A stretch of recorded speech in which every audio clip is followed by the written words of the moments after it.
Assalamualaikum warahmatullahi wabarakatuh. Waalaikumsalam warahmatullahi wabarakatuh. Bismillahirrahmanirrahim. Alhamdulillahi rabbil alamin. Wal aqibatu lil muttaqin. Wala udwana illa 'alal zalimin. والصلاة والسلام على أشرف الأنبياء والمرسلين سيدنا ومولانا محمد وعلى آله وأصحابه المجاهدين الطاهرين أما بعد. Saudara-saudara kaum muslimin rahimakumullah. Salah satu kelebihan makhluk bernama manusia, yaitu bahwa Allah subhanahu wa ta'ala menghiasi hidup manusia ini dengan syahwat atau yang lazimnya kita sebut sebagai hawa nafsu. Inilah tenaga yang merupakan daya dorong yang melahirkan dinamika dalam kehidupan manusia, yang menyebabkan terus-menerus terjadinya perkembangan dalam sejarah peradaban dan kehidupan manusia. Hawa nafsu bisa melambungkan seseorang kepada puncak kejayaan, dan hawa nafsu dapat menenggelamkan seseorang ke dasar jurang kehancuran yang paling dalam. Pada surah Ali Imran ayat 14, Allah subhanahu wa ta'ala berfirman, A'udzu billahi minasy syaithanir rajim.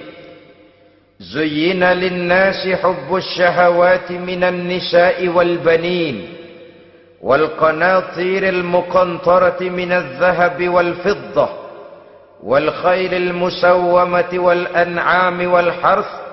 Dzalika mata'ul hayatid dunya.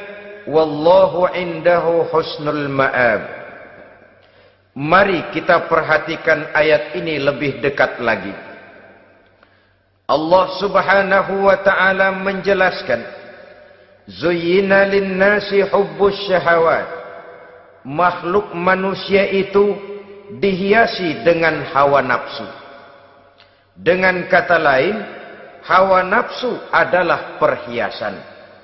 Manusia tanpa hawa nafsu sama saja dengan orang yang tidak berhias, monoton, tidak mempunyai perkembangan dalam gerak kehidupannya.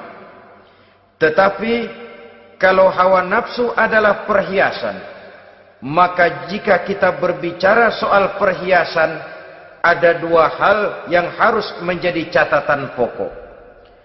Pertama, kapan satu perhiasan boleh kita pakai? Yang kedua, di mana perhiasan itu harus kita pakai? Kalau saudara berdandan rapi, pakai sepatu dengan kaos kaki, celana, jas, pakai dasi segala macam, tapi itu saudara lakukan pada saat saudara akan pergi ke WC, maka saudara sudah memakai perhiasan tidak pada waktu yang tepat. Begitupun sebaliknya, kalau jam tangan saudara pakai di kaki, kopiah saudara pasang di kaki, lalu sepatu naik ke atas jidat, maka saudara memakai perhiasan tidak pada tempatnya yang tepat. Demikian juga sifat yang bernama nafsu. Kapan dia boleh diperturutkan, di mana dia boleh disalurkan, adalah tugas daripada agama untuk mengatur syahwat atau hawa nafsu. Lihatlah kehidupan malaikat. Malaikat makhluk yang diciptakan Allah tanpa hawa nafsu. Maka kehidupan malaikat monoton. Malaikat tidak mempunyai peradaban dan kebudayaan. Malaikat adalah makhluk yang secara instingtif diciptakan untuk berbakti, tidak punya alternatif atau pilihan lain. Saudara lihat, Ada malaikat yang sejak diciptakan diperintahkan untuk sujud, sujud saja sampai sekarang, enggak bangun-bangun. Ada malaikat yang sejak diciptakan diperintahkan untuk tasbih, tasbih saja, yang lain tidak. Ada malaikat yang sejak diciptakan diperintahkan mencabut nyawa, nyawa saja urusannya, yang lain tidak. Pekerjaannya monoton. Tetapi memang karena tidak ada hawa nafsu, tidak ada kecenderungan malaikat untuk nyeleweng. Belum pernah kita dengar misalnya ada malaikat Jibril korupsi ayat. Ini kelihatannya ayat bagus ini, nggak usah disampaikan kepada bawahan Muhammad, dipakai sendiri saja. Tidak. Kita belum pernah dengar malaikat maut keliru mencabut nyawa orang yang belum waktunya modar. Belum pernah. Malaikat itu ibadun mukramun la ya'sunallaha fima amarahum wa yaf'aluna ma yu'marun. Maka kehidupan malaikat adalah monoton. Dinamika tidak ada, peradaban dan kebudayaan juga tidak ada. Andai kata bumi dan seluruh isinya diserahkan kepada malaikat untuk mengisinya, barangkali saudara tidak akan pernah kenal jembatan Semanggi, saudara tidak akan pernah kenal Monas, gedung-gedung bertingkat, gedung-gedung pencakar langit. Semua yang menggerakkan itu adalah karena manusia mempunyai hawa nafsu. Nah, kemudian pada kalimat berikutnya Allah memberikan rincian.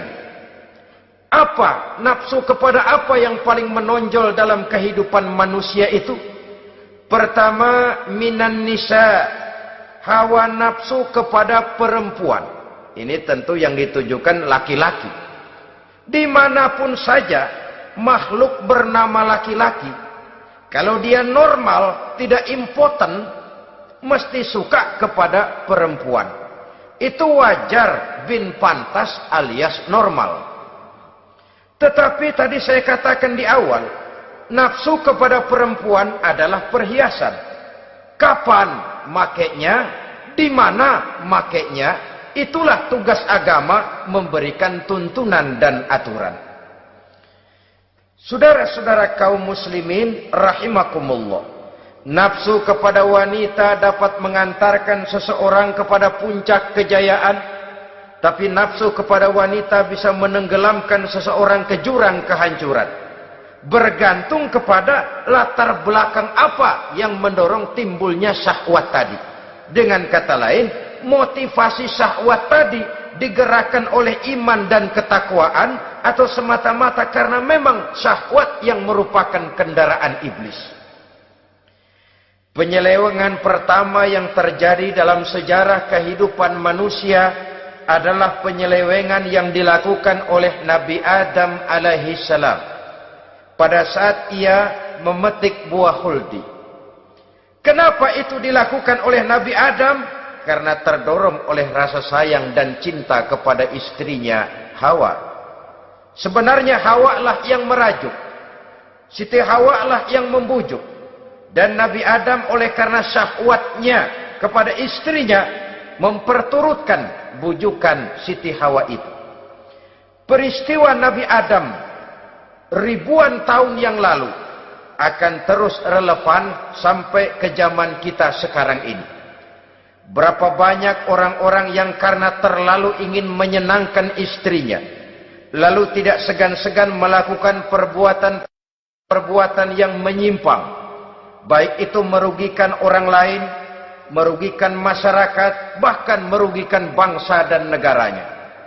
Seorang pedagang tidak akan segan-segan menipu. Sebaliknya pun begitu. Tidak jarang wanita di dalam kelemahannya bisa menenggelamkan dunia. Seorang suami yang jujur, polos, lugu, sederhana bisa jadi koruptor ulung karena didorong-dorong oleh istrinya. Istrinya barangkali bisa saja dibakar-bakar oleh tetangganya. Suaminya jujur, sederhana, kepala bagian, tempatnya basah tapi melarat. Istri rupanya tidak sabar melihat gaya hidup yang makin konsumtif, persaingan yang makin tajam. Suaminya dikipas-kipasin. Kata istrinya, bang, tetangga sebelah kita lakinya pegawai kecil, bang, tapi gelangnya kayak pelek beca. Abang ini kepala bagian tidak bisa membelikan saya macam itu, percuma lah. Kata suaminya, ya bagaimana bu, gaji saya cuma segitu-gitunya. Ya namanya kepala bagian, apaan, kayak sabet dulu. Kalau sudah berpikir ke arah ini, artinya sudah ngipasi suaminya untuk melakukan tindakan yang tidak wajar. Saudara-saudara kaum muslimin rahimakumullah, sejak zaman klasik sampai kepada zaman kita sekarang ini, kita melihat kecenderungan syahwat kepada wanita ini. Julius Kaisar yang katanya gagah perkasa, ternyata tunduk di bawah kaki Cleopatra. Napoleon Bonaparte, the Lion of Europe, singa daratan Eropa, luas kekuasaannya, gagah perkasa tentaranya, kepada siapa dia tunduk? Ke bawah kakinya Margaret Josephine. Demikianlah di zaman kita sekarang, kita melihat di Jepang, betapa Perdana Menteri Uno didesak mengundurkan diri dari jabatan Perdana Menterinya oleh karena terlibat skandal dengan geisha. Kita juga melihat di Amerika betapa Senator Gary Hart dari Partai Demokrat yang masih muda, jenius, diharapkan masa depan Amerika lahir dari tangannya, terpaksa mengundurkan diri dari calon presiden oleh karena terlibat skandal dengan Donna Rice. Kita juga menyaksikan betapa parlemen dan kabinet di Inggris sempat geger oleh karena skandal Pamela Bordes, pelacur kelas kakap yang melanglang buana mencari sasaran-sasaran kakap. Ini adalah kisah kejatuhan yang diakibatkan oleh hubbus syahawat minan nisa. Oleh karenanya benar jika Nabi kita menyatakan an-nisa'u imadul bilad, wanita adalah tiang negara. Jikalau baik wanita, baik negara. Jikalau rusak wanita, hancur negara.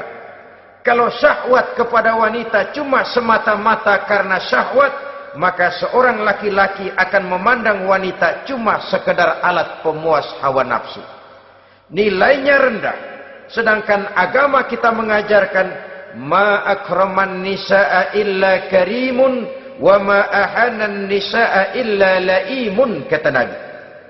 Tidak akan menghormati kaum wanita kecuali orang-orang yang terhormat, dan tidak akan merendahkan derajat kaum wanita kecuali memang orang-orang yang rendah moralnya. Dengan kata lain, apabila syahwat minan nisa ini dilandasi dengan semangat iman dan ketakwaan, maka kehidupan Rasulullah sallallahu alaihi wasallam sungguh menjadi figur dan contoh dalam kehidupan kita. Perkawinannya bukan karena wajah yang cantik semata-mata, tapi lebih merupakan nilai ibadah kepada Allah Subhanahu wa taala. Dengan demikian, kecenderungan kepada hubbus syahawat minan nisa dikontrol oleh nilai iman. Barometernya, tolok ukurnya adalah iman. Di zaman sekarang banyak kasus kawin campur yang pada akhirnya akan membingungkan kita sendiri. Padahal Al-Quran secara jelas dan tegas memberikan bimbingan. Orang itu kalau sudah, kata Imam Syafi'i, wa ainur ridha an kulli aibin kalilatun kama anna aina suhti tubdil masawiya. Mata kalau dibalut cinta dia buta terhadap nista, tapi mata kalau dibalut benci hanya melihat yang keji-keji saja. Biasanya cinta kepada wanita memang bisa menimbulkan dorongan yang positif, tapi juga bisa membuat seseorang buta sama sekali. Dorongan yang positif paling kurang dari segi penampilan.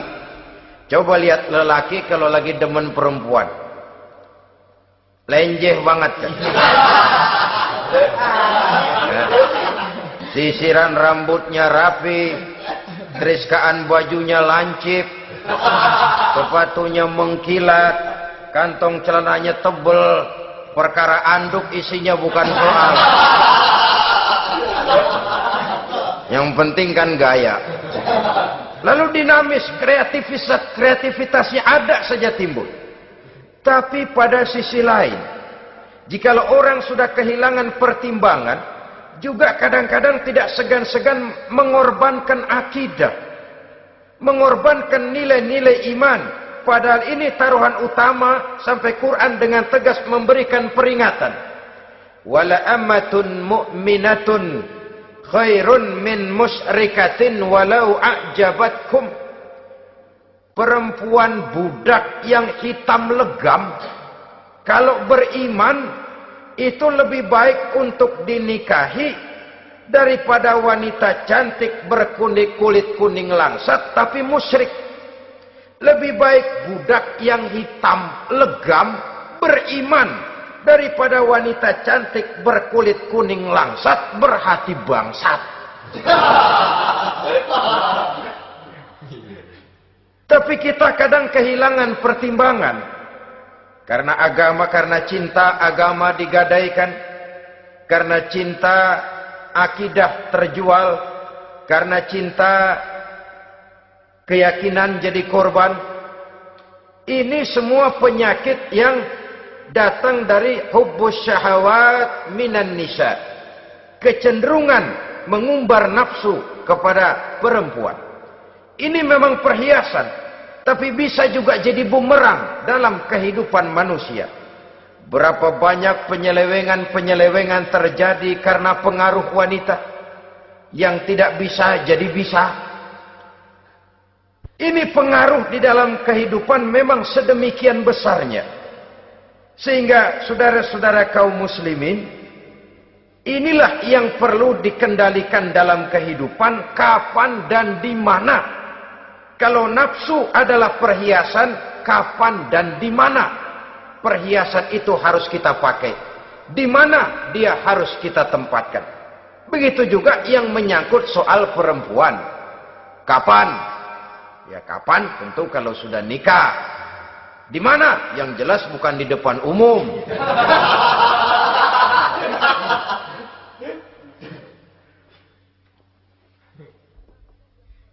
Ini nafsu yang pertama, minan nisa. Yang kedua, wal banin. Dihiasi juga manusia dengan kecintaan kepada banin. Makna banin di sini al-aulad, anak-anak laki. Kenapa disebut banin, anak-anak laki? Karena pertama, sering anak laki itu lebih jadi kebanggaan buat orang tuanya ketimbang anak perempuan. Sebabnya apa? Pertama, faktor nasab. Silsilah lebih kuat kepada laki-laki ketimbang perempuan. Yang kedua, faktor cita-cita. Orang tua kalau punya anak laki-laki, cita-citanya panjang. Nak, kau nanti jadi dokter ya. Nak, jadi insinyur ya. Nak, jadi pilot ya. Nak, jadi pengusaha ya. Nak, jadi presiden ya. Tapi kalau dia punya anak perempuan, paling, ya nak, mudah-mudahan nanti kamu dapat jodoh orang baik, nak. Dapat jodoh orang soleh. Saudara-saudara, yang ketiga, anak perempuan itu kalau sudah berkeluarga, biasanya pindah kepada lingkungan keluarga lain. Sehingga orang berkata, punya anak perempuan banyak sebenarnya seperti agen. Artinya ada yang mau bawa, kan begitu.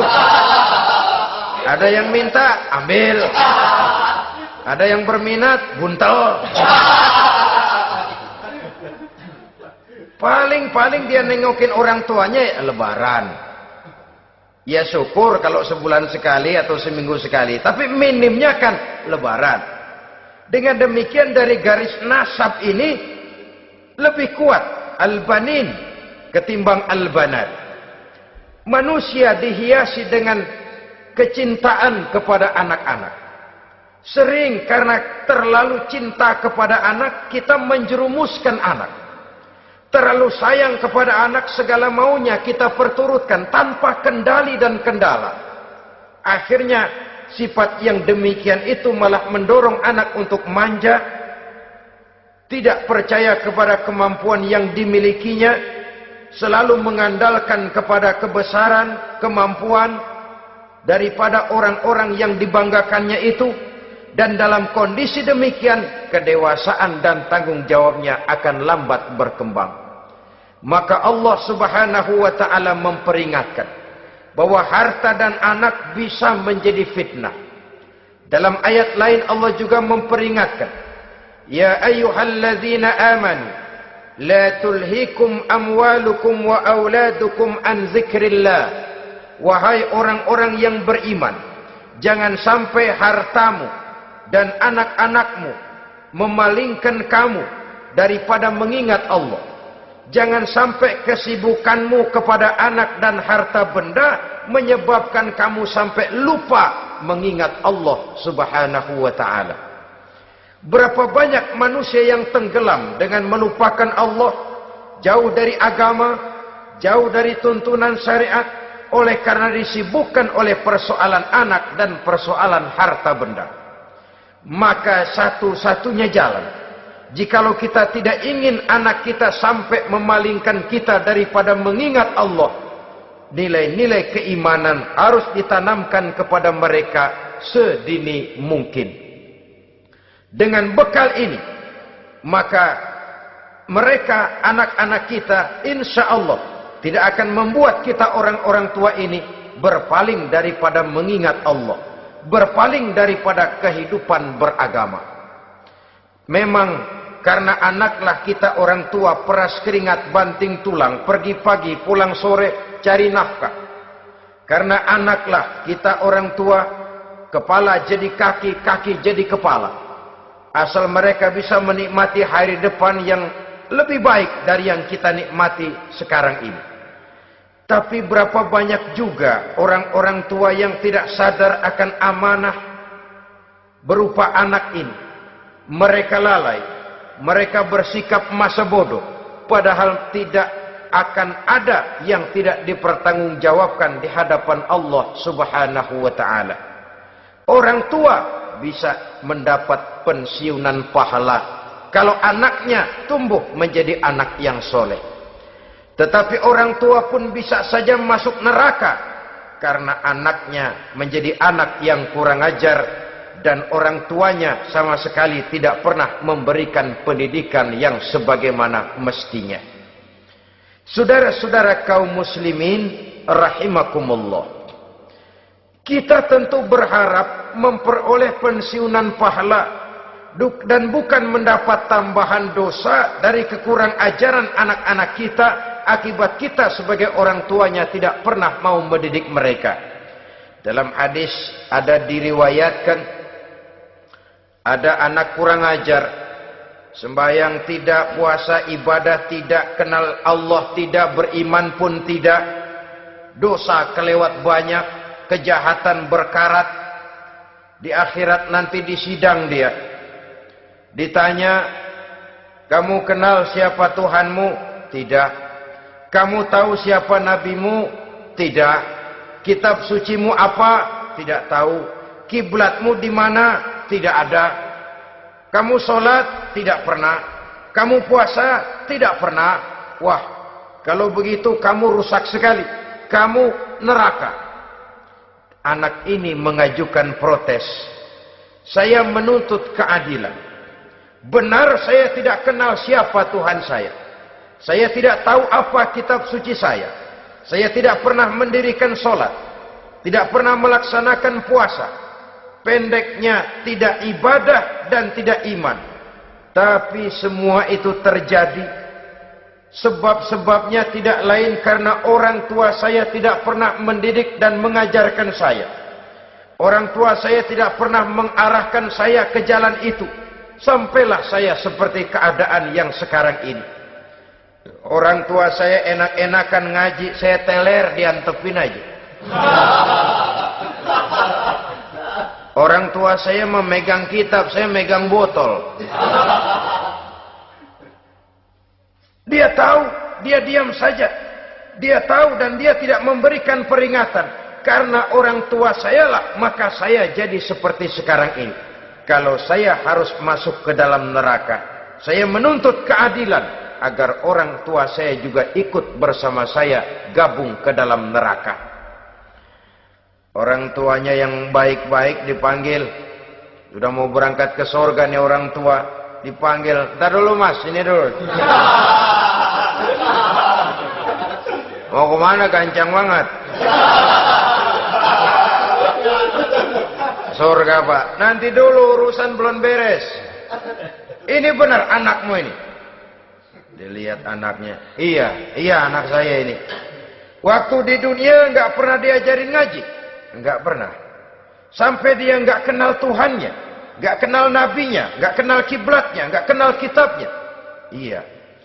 Dia sembahyang, kamu dia nggak sholat, kamu diemin aja. Iya kali. Kenapa pakai kali? Yang benar ngomong.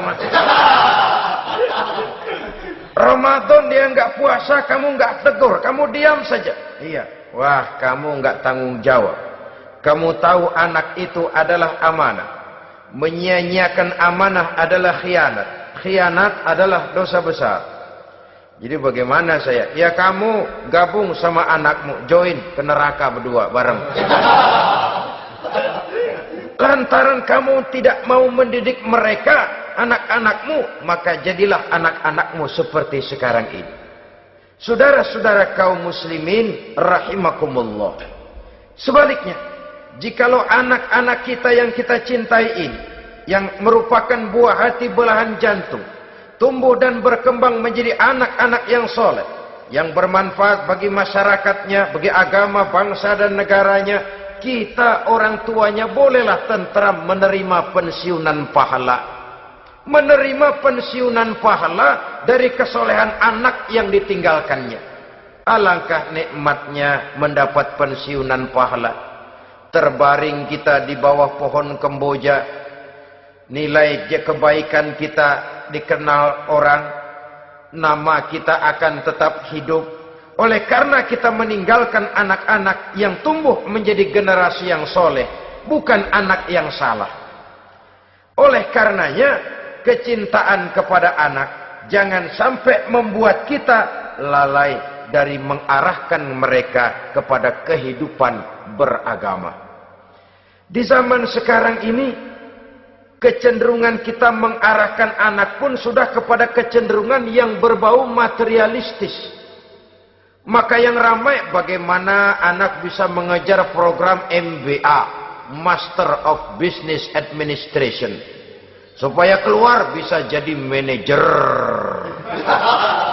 Bagaimana anak lalu kursus komputer, supaya keluar menjadi tenaga yang canggih di bidang komputer. Ya, kalau dia perempuan cantik, bagaimana dia bisa masuk akademi sekretaris and management, supaya bisa jadi sekretaris. Atau bagaimana dia bisa masuk sekolah nyanyi, supaya nanti jadi penyanyi dengan tarik suara, uang lalu mengalir ke dalam kocek jutaan nilainya. Maka yang ramai pun hal-hal yang semacam itu. Dalam pada itu, pengajian, kursus-kursus keagamaan, studi-studi klub yang membicarakan masalah-masalah agama, ramainya kadang-kadang kalau bulan Ramadan, dianggap training center. Ya lumayan, daripada tidak sama sekali mah lumayan. Tapi dengan demikian ini kan merupakan bagian terpokok dari kehidupan manusia. Alangkah idealnya jika dia mengantongi gelar MBA, Master of Business Administration, tapi punya nilai iman yang tangguh, ahli komputer tapi punya keyakinan beragama yang mantap. Saudara-saudara kaum muslimin rahimakumullah, kecintaan kepada anak-anak sering mendorong seseorang untuk menimbulkan sifat nepotisme. Segalanya serba garis keturunan. Sejak ia jalur birokrasi sampai ke dalam kehidupan sehari-hari, nepotisme ini bisa terlihat. Orang kehilangan kondisi objektivitasnya. Mampu atau tidak soal lain, bidangnya atau tidak bukan soal. Yang penting masih ada hubungan keturunan. maka timbullah tumpang tindih untuk sesuatu pekerjaan yang tidak sesuai dengan kemampuan dan keahliannya.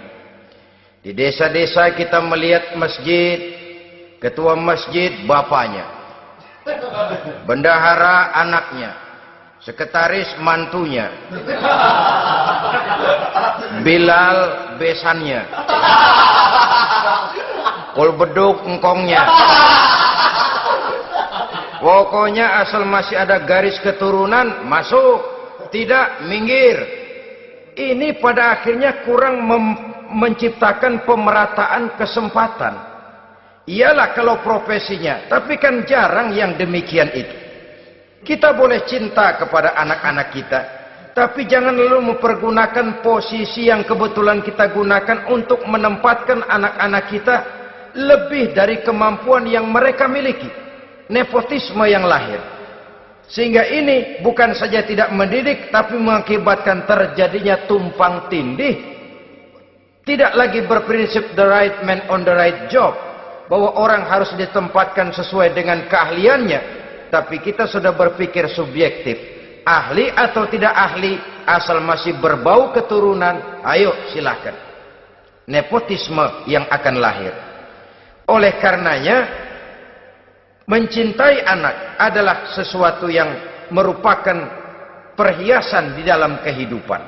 Wajar, tetapi harus kita menempatkannya sesuai dengan semestinya. Ini yang kedua.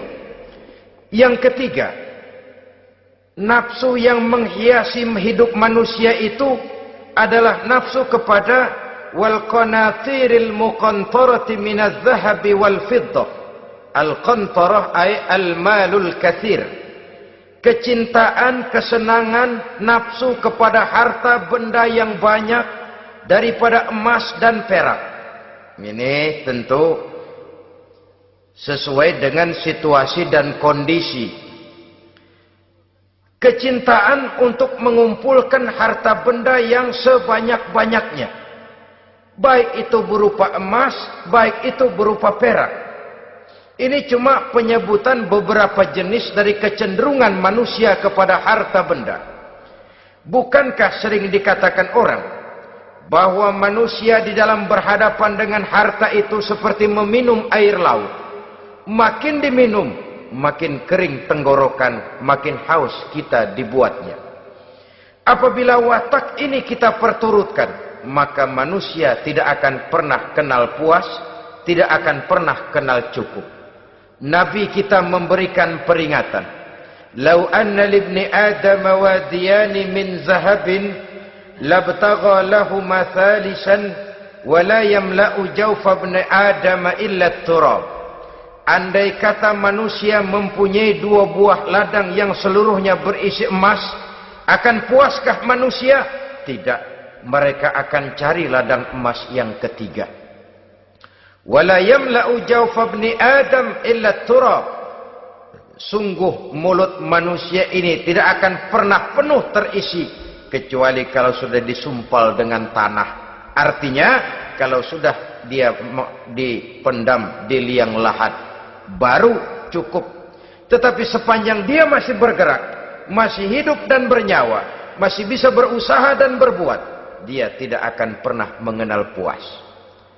Ini akan mendorong manusia terjebak kepada menghalalkan segala cara untuk mencapai tujuan. Yang penting kaya, kan begitu. Dan cepat. Sebab sekarang orang sering motong kompas. Yang penting kan cepat kaya. Soal cara, kalau jujur aja mah, sampai kapan mau kaya? Perkara itu renten, bukan soal. Perkara itu judi, tidak jadi masalah. Perkara itu korupsi, menyangkut hak orang banyak, bukan soal. Yang penting cepat kaya. Dan anehnya lagi, tidak malu menumpuk kekayaan dengan cara yang tidak wajar. Ya kan orang hidup bermasyarakat tuh bisa dianalisa tuh. Emang usahanya apa sih? Gajinya sebulan berapa sih? Kok bisa gitu-gitu bener sih? Dari mana sih? Secara langsung orang tidak berani bertanya, tapi dari mulut ke mulut akhirnya tersebar jadi rahasia umum. Si Ano kan punya ano, dia ano, anonya seano.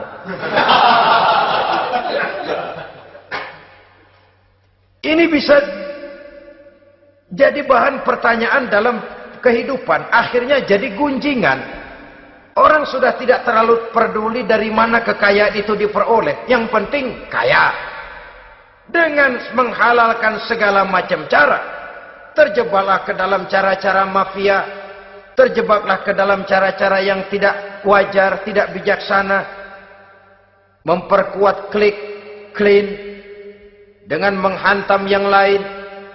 Saudara-saudara kaum muslimin rahimakumullah, bahwa manusia punya nafsu ingin kaya itu boleh. Agama memberikan tuntunan, memberikan aturan. Tidak hanya sekedar asal kaya, tidak hanya sekedar asal banyak harta. Malahan hadis menyatakan, kalau saudara diberikan umur panjang, pertanyaan akhirat cuma satu kok. Umurmu kau habiskan di mana? Kalau saudara diberikan amanah berupa ilmu pengetahuan, pertanyaan akhirat juga cuma satu kok. Ilmumu kau amalkan untuk apa? Tapi kalau kita diberikan amanah berupa harta benda, pertanyaan akhirat itu dua. Min aina iktasabahu wa fima anfaqahu. Dari mana hartamu kau dapat, kemana hartamu kau belanjakan. Dari mananya ditanya, kemananya juga ditanya. Depan belakang ditanya. Dan kalau mempergunakan harta untuk kesenangan syahwat, orang berani bukan main. Tapi kalau untuk kepentingan agama, yang hakikatnya untuk kepentingan dirinya sendiri, berat seperti nyabut bambu dari ujung. Orang kalau menyumbang masjid 100.000, itu kan zohirnya memberikan panitia masjid. Tapi hakikatnya kan dia nabung buat dirinya sendiri. Seolah-olah dia cuma berkata, Pak, tolong saya titip 100.000, ini untuk kepentingan saya di akhirat nanti. Silakan uangnya mau dibelikan semen, pasir, kaca, pintu, jendela, silakan. Saya cuma titip, ini untuk saya di akhirat nanti. 100.000 Pak. Zohirnya dia memberikan kepada panitia masjid, madrasah, pesantren, yatim piatu. Hakikatnya dia nabung buat dirinya sendiri di akhirat. Malah tabungan ini bukan SDSB namanya, SDBS. Sumbangan dana berhadiah surga, itu SDBS namanya. Sekarang orang mengejar SDSB, lalu berat mengejar SDBS. Sumbangan dana yang berhadiah surga. Langsung dari Allah Subhanahu wa ta'ala. Coba kalau dia main golf, sewa lapangan golf itu 400-500 ribu sebulan. Paling 4-5 kali main. Beli stick golfnya saja sampai jutaan. Datang panitia pembangunan masjid 100.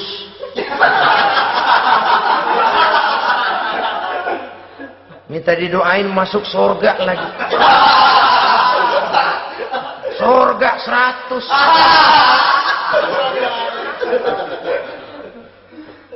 Saudara-saudara kaum muslimin rahimakumullah, kecintaan kepada harta benda yang banyak, baik berupa emas, berupa perak, mendorong orang untuk berlomba-lomba yang Allah peringatkan dalam Al-Quran, alhaakumut takatsur hatta zurtumul maqabir. Kamu telah lalai akibat kamu berlomba-lomba memperbanyak materi dunia. Hatta zurtumul maqabir, sampai kamu dekat masuk ke liang kubur, baru rupanya sadar bahwa perlombaan ini tidak akan pernah sampai ke garis finish. Betapapun jauhnya rally Paris-Dakar, garis finishnya ada. Betapapun hebatnya medan yang ditempuh, buasnya gurun pasir Afrika, garis finishnya pasti ada. Itu kan rally yang terbuas di dunia katanya, Paris-Dakar. Tapi garis finishnya ada. Namun jikalau kita berlomba memperbanyak harta, kita tidak akan pernah sampai ke garis finish. Yang kecil-kecilan aja dah. Kalau orang ditanya, kamu kenapa sih belum mau sembahyang? Ya bagaimana mau sembahyang Pak, tinggal di Jakarta masih kontrak. Saban habis tahun diubur-ubur yang punya rumah. Kalau punya rumah sendiri walaupun kecil-kecilan saya mau ibadah Pak. Ya, diberikan rezeki oleh Allah bisa bikin rumah walaupun kecil-kecilan. Belum juga mau sembahyang. Kok belum juga sembahyang? Iya Pak, rumah emang udah punya sendiri, cuman kecil Pak. Atasnya atap, kalau hujan aja bocor.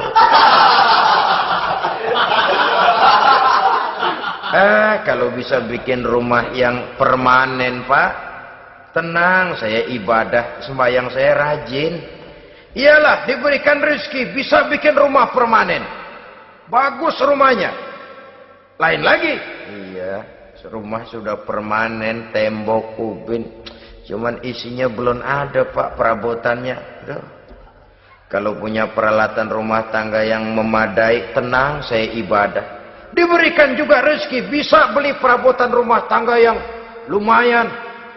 Di atas tehelnya sudah pakai karpet, mebelnya spaghetti, tempat tidurnya alga spring bed, dan low pillow, ada kulkas, ada TV, di sebelah TV ada kunci mobil.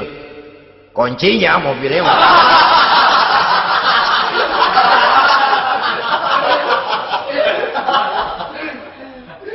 Bagaimana? Sekarang sudah cukup perabotan. Perabotan sudah ada Pak, cuman kendaraan belum punya ini. Kemana-mana masih ngukur jalanan aja. Kalau punya kendaraan enak, kemana-mana cepet Pak, mau ke masjid juga getap dah, rajin. Diberikan rezeki, bisa beli kendaraan. Lain lagi nanti. Sudah punya sepeda, pengen punya motor, kepengen punya mobil, kepengen punya pesawat terbang, pengen punya kapal induk.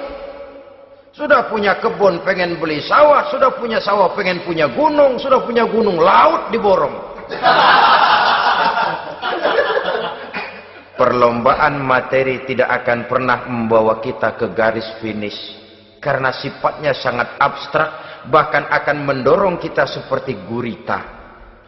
Cenderung kepada penyakit tamak bin rakus alias serakah. Dengan demikian saudara-saudara, bahwa kecintaan kepada harta merupakan nafsu, dan nafsu itu adalah perhiasan, dia bisa menjadi daya dorong positif. Kalau dalam upaya memperoleh harta itu kita tidak akan keluar dari tujuan keridhaan Allah. Saya cari nafkah, tapi yang Allah ridho. Saya ingin kaya, tapi dengan cara yang Allah ridho. Ini kunci yang akan menyelamatkan kita manusia dari perangkap menghalalkan segala cara. Ini yang ketiga. Yang keempat, dihiasi manusia itu dengan nafsu kepada wal khailil musawwamah. Kuda yang bagus, kendaraan yang bagus, kuda yang terpelihara. Al-musawwamah ada yang mentafsirkan ar-ra'iyah. Ar-ra'iyah itu yang digembalai. Binatang ternak, kuda yang digembalai atau kuda yang diikat. Artinya, kalau dulu kan yang namanya tuan-tuan tanah itu baru dibilang bejeger kalau kemana-mana naik kuda. Jet set zaman dulu itu udah kelompok jet set itu kendaraan. Kalau sekarang baby benda, dulu mah kuda band.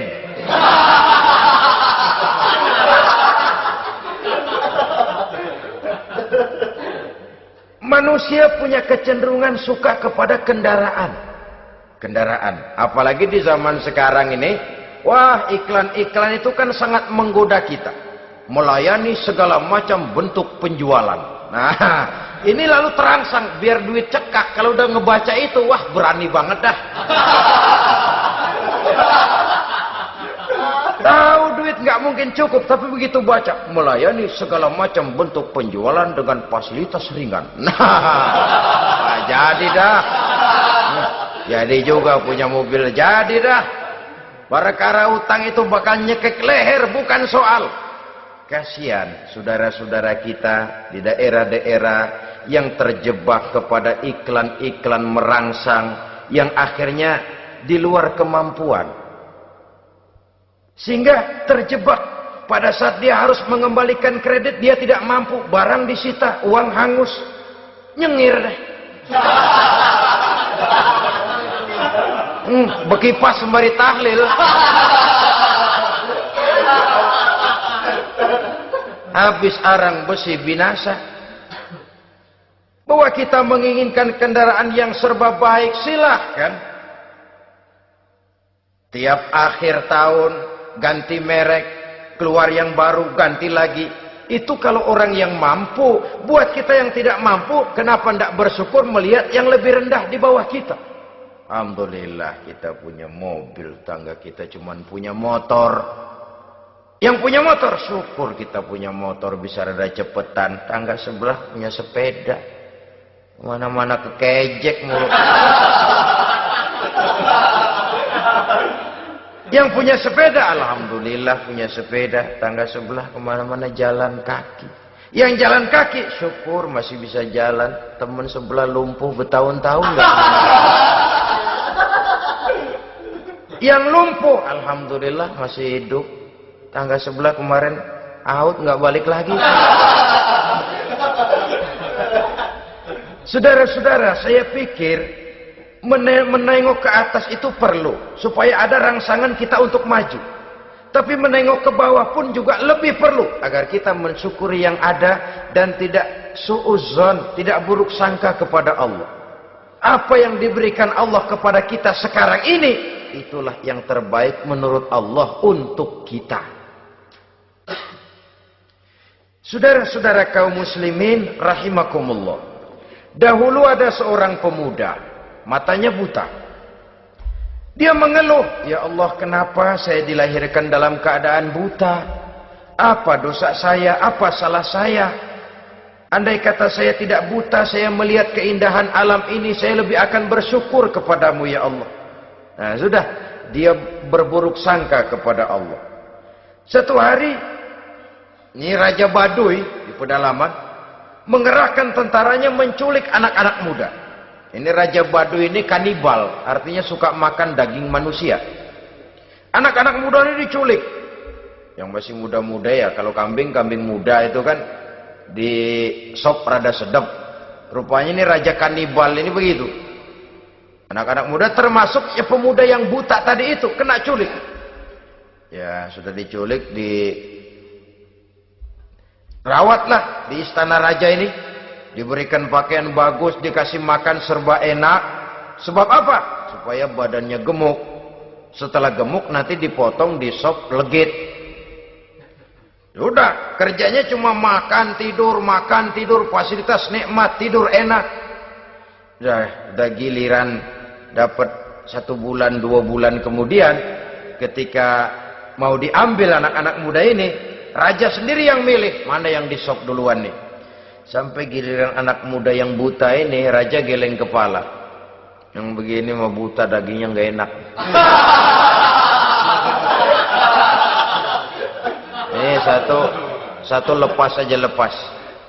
Saya mau makan daging orang buta, lepas aja. Pulang ini anak muda, batinnya bersyukur, sujud syukur, ya Allah, katanya untung saya buta. Coba kalau saya nggak buta udah habis saya disop. 2 bulan yang lalu dia mengeluh, ya Allah, kenapa saya dilahirkan dalam keadaan buta? Sekarang dalam pulang ke rumah, perjalanan menuju ke rumah, dia berkata, alhamdulillah, andai kata saya tidak buta, habis badan saya disop oleh raja yang kanibal tadi. Saudara-saudara kaum muslimin rahimakumullah. Jadi dengan demikian pola hidup yang konsumtif sesungguhnya sangat tidak mendidik apabila dilatar belakangi oleh kemampuan yang tidak menunjang. Dengan demikian setidaknya mendidik orang untuk berkhayal. Anak-anak muda sama merek mobil ngerti banget dah, punya kagak? Ini BMW model terakhir nih. Nih, kemarin gue ngeliat di sana gue megang rame banget.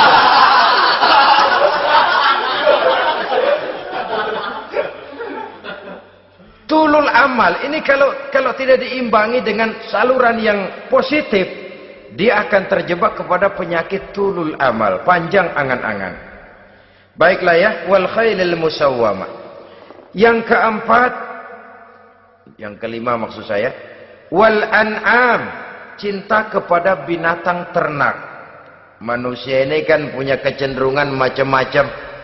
Setelah rumahnya bagus, hartanya banyak, kendaraannya cukup, ingin beternak. Jadilah peternak. Ini kecenderungan manusia, wajar saja sepanjang didapat dan dilakukan dengan cara-cara yang wajar. Wal hars, dan tumbuh-tumbuhan, bertani, bersawah, berladang, itu merupakan kecenderungan daripada manusia. Keseluruhan itu kata Allah, kecintaan kepada wanita, kepada anak, kepada harta benda, kepada kendaraan, kepada binatang ternak, kepada tumbuh-tumbuhan, zalika, semua itu mata'ul hayatid dunya, merupakan kesenangan hidup dunia. Berapa lama kesenangan hidup dunia? Sebentar, seumur manusia. Seumur manusia. Bahkan kadang-kadang pada saat dia masih hidup pun orang tidak sepenuhnya sempat menikmati kesenangan hidup dunia. Apabila ajal datang, selesailah kehidupan dunia sampai di situ. Orang-orang kafir, buat mereka surganya di dunia ini. Bila kehidupan di dunia selesai, selesailah sudah surganya sampai di situ. Kesemua itu janji kata Allah merupakan kesenangan daripada kehidupan di dunia. Wallahu indahu husnul ma'ab, dan Allah mempunyai tempat kembali yang sangat baik. Nah, setelah Allah menjelaskan semua itu, pada ayat yang ke-15 Allah memberikan jalan keluarnya. Memperturutkan nafsu kepada wanita, anak-anak, harta benda, kendaraan, binatang ternak. Bijaksanakah itu? Dalam ayat ke-15 surah Ali Imran ini Allah memberikan penjelasan tuntas. Qul a'unabbi'ukum bi khairim min zalikum. Katakan kepada mereka Muhammad, maukah kamu aku beri kabar yang lebih baik dari semua itu? Lebih baik daripada kesenanganmu kepada wanita, kepada anak-anak, kepada harta benda, kepada kendaraan dan sebagainya. Mau kamu aku beritahu yang lebih baik daripada semua itu? Jawaban tentu mau. Kalimatnya bukan ukhbirukum, a'unabbi'ukum. An-naba itu berita yang besar. Lain dengan al-khabar, itu berita biasa saja. An-naba, sehingga pembawa berita disebut nabi. Dari naba yanbi, pembawa berita yang benar. A'unabbi'ukum, maukah kau aku tunjukkan kepada satu berita yang benar-benar besar dan benar-benar lebih baik dari yang semua disebutkan tadi. Apa jalan keluarnya? Lillazina taqaw 'inda rabbihim jannatun tajri min tahtihal anhar. Bagi orang-orang yang bertakwa kepada Allah, mereka akan mendapatkan surga yang di bawahnya mengalir sungai. Khalidina fiha, mereka akan kekal di dalamnya. Wa azwajun mutahharah, dan mereka mendapat istri-istri yang suci. Waridwanum minallah, dan keridhaan daripada Allah subhanahu wa ta'ala. Kalau kamu hai orang-orang yang beriman, kalau kamu hai manusia menyangka bahwa nafsu kepada wanita, anak-anak, mengumpulkan harta benda, kendaraan yang menarik, binatang ternak dan tumbuh-tumbuhan itulah yang lebih baik untuk kesenangan dunia, memang itu kesenangan dunia. Tapi nih, seolah-olah kata Allah, nih, saya kasih tahu kamu, aku beritahu yang lebih baik dari semua itu. Apa? Takwa kepada Allah. Kecintaan kepada wanita. Kalau takwa dasarnya, orang nggak amburadul, nggak semrawut, nggak pokoknya gue asal perempuan dan membuat terus. Tapi punya kaidah, punya norma. Demikian juga kepada anak-anaknya. Demikian juga kepada harta benda. Pokoknya asal harta, mau halal mau haram, tekuk terus deh. Semuanya dilandasi oleh taqaw, lillazina taqaw, oleh ketakwaan kepada Allah. Nah, ketakwaan ini akan menghasilkan apa? Inda rabbihim jannatun tajri min tahtihal anhar. Melahirkan, menghasilkan surga yang di bawahnya mengalir sungai-sungai. Saudara-saudara kaum muslimin rahimakumullah, jika kita menyangka bahwa wanita bisa memberikan kesenangan, iya, kesenangan dunia. Jika kita menyangka bahwa harta benda bisa memberikan kesenangan, iya, kesenangan dunia. Jika kita menyangka bahwa kendaraan bisa memberikan kesenangan, iya, kesenangan dunia. Tapi kita tidak cuma ingin itu, kita ingin itu semua juga bisa membawa kesenangan akhirat. Caranya landasi dengan takwa. Kesenangan kepada wanita didasari dengan takwa. Maka jangan jadikan wanita cuma sekedar alat pemuas hawa nafsu. Kesenangan kepada anak-anak dilandasi dengan takwa. Maka anak-anak diarahkan kepada jalan yang diridhoi Allah. Kesenangan kepada kendaraan dilandasi dengan takwa. Maka kendaraannya selalu mengarah berjalan menuju jalan takwa, diridhoi oleh Allah Subhanahu wa taala. Kalau tidak, tuh mobil asal lempengan Ancol gancang banget dah. Tapi giliran dihadapin ke masjid, mogok melulu mobil. Urusan ngaji ada aja halangannya tuh kendaraan. Tapi kalau untuk urusan maksiat, ngebut benar-benar. Dilandasi dengan ketakwaan. Sehingga dengan demikian tidak hanya sekedar surga di dunia ini, tapi lebih-lebih di surga di akhirat nanti. Khalidina fiha, kekal. Kalau dunia ini kan zillun zail, bayangan. Hari ini kita jaya, besok kita bangkrut. Siapa yang mau menghalangi? Hari ini kita melambung, besok kita nyungsep. Siapa yang bisa menarik? Tidak kekal, berubah, temporer, relatif. Di sana kebahagiaan yang dilandasi dengan takwa ini sudah surga, kekal di dalamnya, azwajun mutahharah. Mendapat istri-istri yang suci. Suci dalam arti belum pernah dijamah orang lain. Suci dalam arti tidak pernah terkena halangan. Seperti men misalnya. Baik menstruasi atau mencret, itu tidak. Azwajun mutahharah. Konon makna mutahharah ini ya artinya juga bisa selalu gadis, bidadari itu. Selalu perawan. Tidak pernah janda. Walaupun tiap hari dipakai, perawan terus. Dan yang lebih penting, waridwanum minallah, mendapat ridho dari Allah Subhanahu wa taala.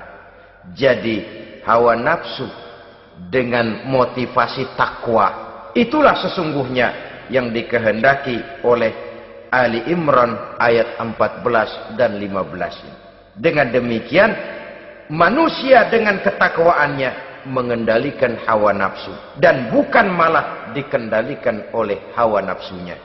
Sehingga dengan demikian seluruh fasilitas yang dimilikinya, baik itu berupa istri, anak, kendaraan, binatang ternak, harta benda, tanam-tanaman, seluruhnya semakin meningkatkan ketakwaannya kepada Allah Subhanahu wa taala. Mudah-mudahan kita bisa mencapai tingkat ini di mana kita hidup mampu dan sanggup mengendalikan nafsu, bukan malah dikendalikan oleh hawa nafsu. Terima kasih dan mohon maaf. Wassalamualaikum warahmatullahi wabarakatuh. Waalaikumsalam warahmatullahi